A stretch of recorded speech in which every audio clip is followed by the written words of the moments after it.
Group केंद्र CRPF Mokama घाट में आजादी की 78वीं वर्षगांठ पर ध्वजारोहण का आयोजन किया गया।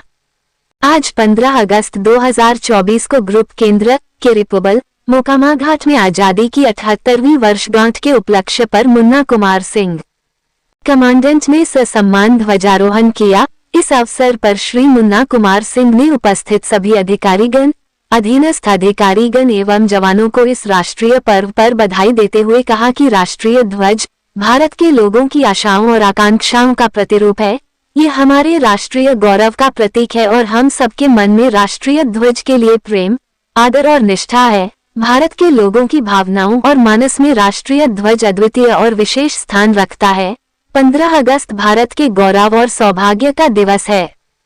ये वही दिन है जब भारत ब्रिटिशों की 200 साल की बेड़ियों से मुक्त हुआ और एक स्वतंत्र राष्ट्र के रूप में निर्माण हुआ था। इस कड़ी में ग्रुप केंद्र के मोंटेसरी विद्यालय में ध्वजारोहण एवं सांस्कृतिक कार्यक्रम का आयोजन किया गया। साथ ही बल के परंपरा के अनुसार अधीनस्थ अधिकारी मेस में राजपत्रित अधिकारी को आमंत्रित कर एट होम पार्टी का भी आयोजन किया गया। इस अवसर पर श्री मुन्ना कुमार सिंह कमांडेंट के साथ साथ श्री उपेंद्र सिंह, उप कमांडेंट श्री सुरेंद्र कुमार, उप कमांडेंट श्री अविनाश कुमार, सहायक कमांडेंट सुश्री तनिमा गुरे, सहायक कमांडेंट श्रीमती मधुबाला, श्री सुनील कुमार श्रीवास्तव, सहायक कमांडेंट, अधीनस्थ अधिकारीगण, जवान उपस्थित रहे।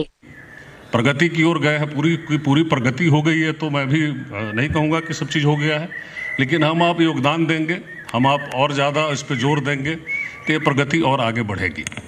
और इसके तरफ हम लोग को सबको कुछ न कुछ जो जितना कर सकता है, छोटा छोटा काम, आप स्वच्छता अपने आसपास जहाँ भी रहते हैं वहाँ स्वच्छता ही रखेंगे, वो भी एक बहुत बड़ा योगदान होगा इस देश के लिए।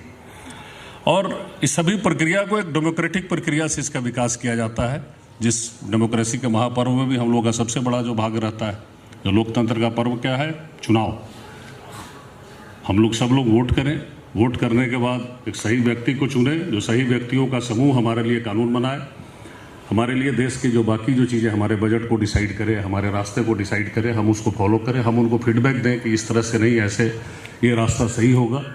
तो एक डेमोक्रेटिक प्रक्रिया है जो आज तक जितने दिनों में ये दुनिया का विकास हुआ है, मानव जाति का विकास है, उसमें सबसे अच्छी प्रक्रिया मानी जाती है जिस एज में हम लोग जी रहे हैं। तो इन चीज़ों की तरफ हम लोग का ध्यान होना चाहिए।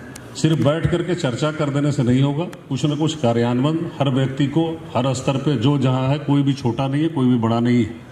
लोकतंत्र में हर व्यक्ति का अपना एक योगदान, बहुत महत्वपूर्ण योगदान है। हर व्यक्ति का एक वोट है, बड़ा से बड़ा आदमी एक ही वोट दे सकता है, साधारण आदमी जो है वो भी एक ही वोट दे सकता है। तो सबका पावर डेमोक्रेसी में एक वोट का है।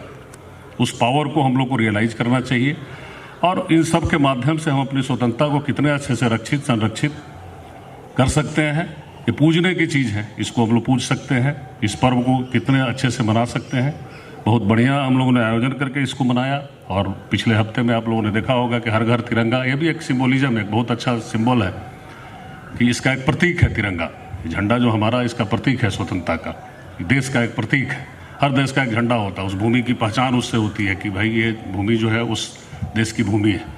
यह व्यक्ति, आप देखते हैं खेल कूद में भी जाते हैं तो अपने देश का झंडा लेकर जाते हैं, यह व्यक्ति उस राष्ट्र का है। उस प्रतीक को भी हम लोग आदर देने का जो समय है, उसको समुचित आदर हम लोग दे रहे हैं और देते रहें और जनमानस में इस भावना को फैलाते रहें। बहुत इससे देश का विकास होगा, हम सब का विकास होगा और बहुत खुशी की बात होगी।